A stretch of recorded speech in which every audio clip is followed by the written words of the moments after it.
Merhaba arkadaşlar, kanalıma hoş geldiniz.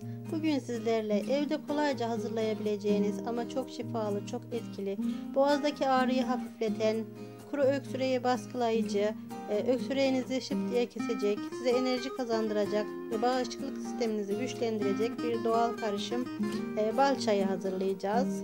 Tarifimize başlıyoruz. Bunun için ilk önce arkadaşlar kaliteli bir bal olmasına dikkat edelim. Bir tatlı kaşığı balı fincanımıza ilave ediyoruz. Bu bal miktarını damak tadınıza göre daha da çoğaltabilirsiniz. Bu sizin damak tadınıza kalmış arkadaşlar. Daha sonra da üzerine yarım limonu sıkıyoruz.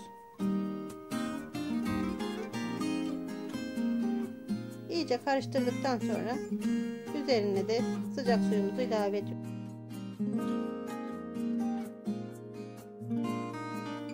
Bu hazırladığımız karışımı, ballı çayımızı arkadaşlar ılık tüketiyoruz. Ilık ılık içince öksürüğünüzün nasıl baskılandığını, ne kadar enerji verdiğini, rahatladığınızı göreceksiniz. Ballı ılık su boğazdaki ağrının ve tahrişin azalmasına yardımcı olur. Ilık su boğazınızı yumuşatır ve bal ise boğazınızın ince bir tabakayla örtülmesini sağlar. Zaten limonun da etkilerini bilmeyen yoktur. Vitamin deposu, enerji kaynağı ve mikroplara savaşmamızda yardımcı olan bir direnç kaynağıdır. Evet arkadaşlar, çayımızı hazırladık. Şeker hastaları olanlar bu çayı tüketmese daha iyi olur. İçinde bal oranı olduğundan dolayı.